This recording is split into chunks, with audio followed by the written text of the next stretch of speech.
Secrets revealed. Winnie Madikizela Mandela's mouth 4 hours before she died. Doctor explains what killed her. New leaked reports from a senior medical doctor. Nomzamo Winifred Madikizela Mandela, a stalwart in the fight against apartheid, had been fighting for her life for some time in a Johannesburg hospital, was actually killed by a minor drug called snuff. Contrary to reports that Winnie died due to liver condition and brain cancer, Dr. Salaham has rubbished these reports and insisted that the freedom fighter passed away after abusing the minor drug for a long time, snuff.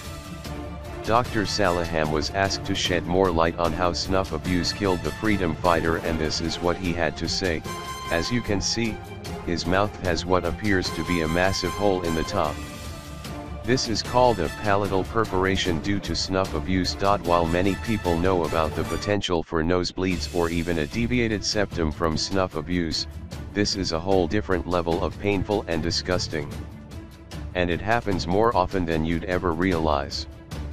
Snuff abuse causes the blood vessels throughout the body to narrow, increasing blood pressure and preventing blood from flowing easily.